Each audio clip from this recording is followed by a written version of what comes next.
26వ తేదీన శాసనమండలిలో Rayalaseema lift irrigation గురించి, ఆ పనుల పురోగతి గురించి, దాని గురించి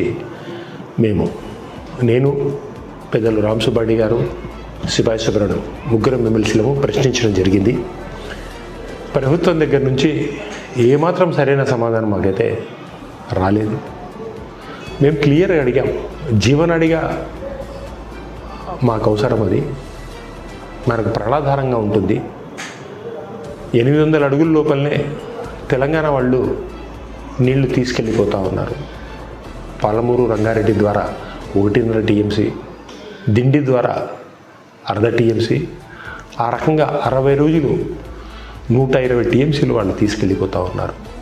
841 అడుగులు దాటిన తర్వాతనే పోతిరెడ్డిపాడుకు నీళ్ళు వస్తాయి. వీళ్ళు 800 అడుగుల లోపలనే నీళ్లు తీసుకుపోవడం వల్ల మనకు రాయలసీమకు నీళ్లు రాని పరిస్థితి, దుర్భరమైన పరిస్థితి ఉంది. అలాగే పవర్ జనరేషన్ వల్ల వాటర్ సాగర్కు తీసుకెళ్ళిపోవడం జరుగుతోంది. ఈ 2 ప్రాజెక్టులు చేసేటప్పుడు కూడా అప్పటి ప్రభుత్వం చంద్రబాబు నాయుడు గారు నిమ్మకు నేరెత్తినట్టు అనాథరేజుడుగా చేస్తూ ఉన్నా కూడా ఏమీ సమాధానం చెప్పకుండా ఊరికే కూర్చున్నారు.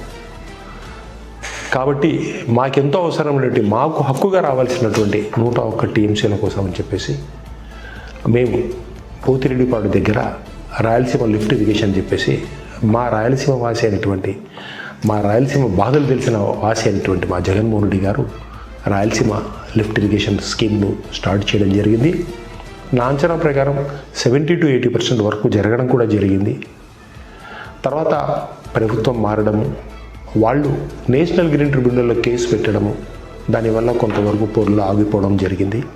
ఈ ప్రభుత్వం వచ్చిన తర్వాత దాన్ని అప్పర్గా చేసుకోవాల్సింది పోయి, ఆ కేసుల కోసం పోరాడి ఆ వర్క్ కంప్లీట్ చేయాల్సింది పోయి దాన్ని ఆపేయడం జరిగింది.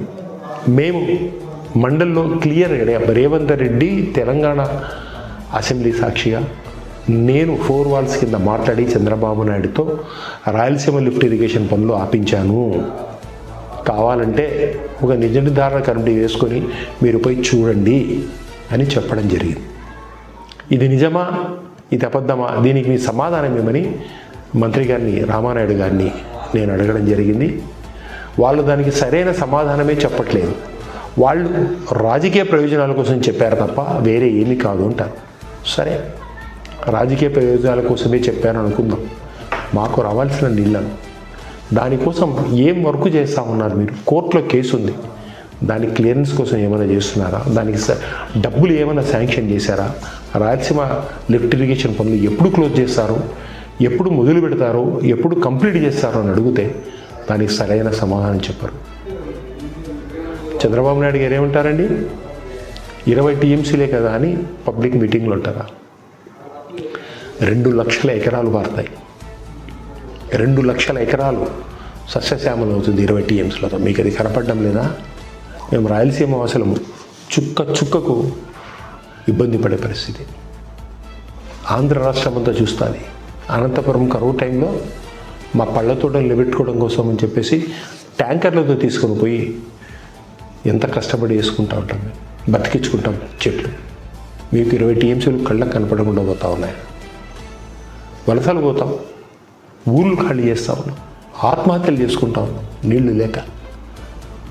మీరు ప్రాణప్రదాయిగా ఉన్నటువంటి రాయలసీమ లిఫ్ట్ ఇరిగేషన్ కంప్లీట్ చేయాల్సింది పోయి ఏదేదో మాట్లాడతారు. కంప్లీట్ చేస్తామని చెప్పండి. మీరు పర్మిషన్ లేకుండా తీసుకున్నారు వైఎస్ఆర్సీపీ గవర్నమెంట్ అని చెప్తారు. ఎస్, పెనాల్టీ వేశారు, పెనాల్టీ కూడా కడతాం, దాని పర్మిషన్ కోసం పోరాడతాం, కంప్లీట్ చేస్తాం. మీ లెక్క రాయలసీమ ద్రోహిగా మేము ఎప్పుడు నిలబడం. మేము ఈ రాయలసీమ లిఫ్ట్ ఇరిగేషన్ కంప్లీట్ అయ్యేంత వరకు దానికోసం పోరాడతాము, మీ మెడలు వంచుతాము, మీతో పనులు చేపిస్తాము.